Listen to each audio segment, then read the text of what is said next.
Proposition 53. So Proposition 53 requires statewide voter approval before the state can issue revenue bonds over $2 billion for a single project if that project is owned, operated, maintained, or financed by the state. So just to step back a little bit, the state funds its infrastructure in a couple of different ways.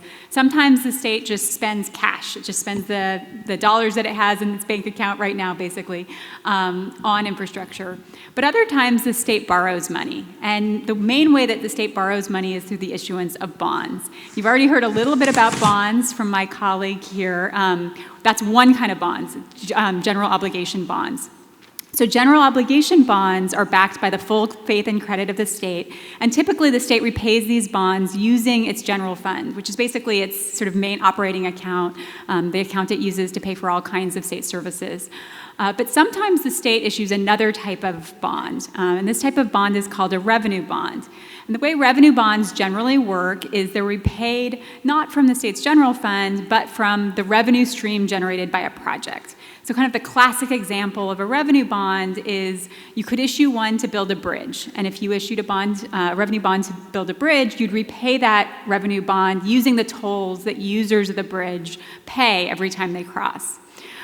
So historically, and actually in current law, there's a voter approval requirement for general obligation bonds, which is why voters are being asked to vote on the school bond this year. But there isn't a voter requirement for revenue bonds. So this would just change that, and basically it would require a voter approval for basically certain very large revenue bonds issued by the state. So in terms of the fiscal effect, we noted that the fiscal effect is really uncertain in this instance. And one thing to keep in mind when thinking about the fiscal effect of this measure is that $2 billion is a very high threshold. We don't think that there are very many projects that will be covered by this measure, probably a relatively small number. And so a lot's going to depend on the specifics of those projects, what happens. It's possible that those projects could move forward even with this measure. So it's possible that voters, even if those projects qualify under this measure, voters might approve them, they might move forward anyway. In that case, there would be very little fiscal effect on the state.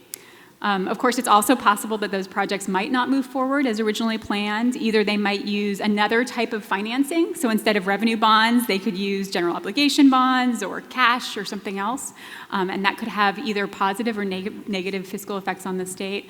Or it's possible that the state might not move forward with those projects at all. For example, the state could pursue various smaller individual projects rather than a big $2 billion project.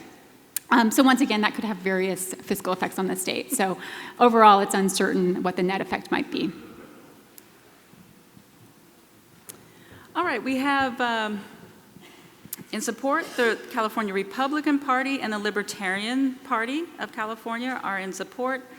And then opposition, we have the Democratic Party, Peace and Freedom, and then other Democratic organizations. In support, we have 22 different taxpayer associations, and in opposition, there are 9 environmental organizations, other community organizations, government organizations, public safety, healthcare, infrastructure, taxpayer, water districts, businesses, and unions.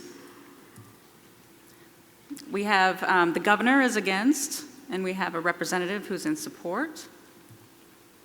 And then opposition is stronger for newspapers.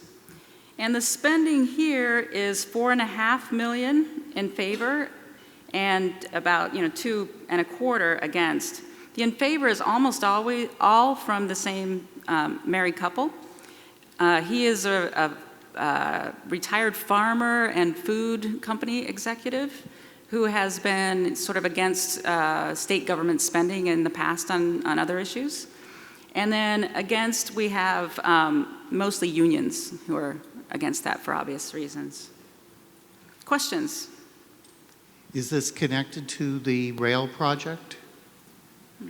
So it's possible that the rail project could be covered by this. The rail project is certainly over $2 billion. It's one of the few state projects that clearly is over $2 billion. However, it's not entirely certain whether that project would use revenue bonds. If it did use revenue bonds, then it would be covered by this, but it could pursue a different financing approach. Now, when exactly does this qualify for the ballot? Is it upon initial assessment that it's going to be over 2 billion, or as the project's ongoing?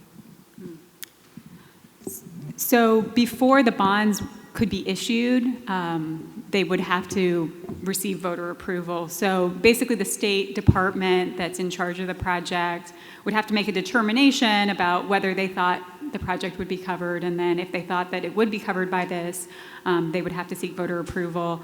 I think it's also worth noting that typically before you issue bonds, you need basically attorneys to weigh in and say that those bonds are going to be valid, and so that's something that would probably have to happen as well. Basically, the bond counsel, the attorneys for the bonds would say, well, we think that this project wouldn't be covered, and so we think it's okay to go ahead and issue those bonds without voter approval. Or they might say, look, we think that it could be covered by this measure, so you do need to go seek voter approval.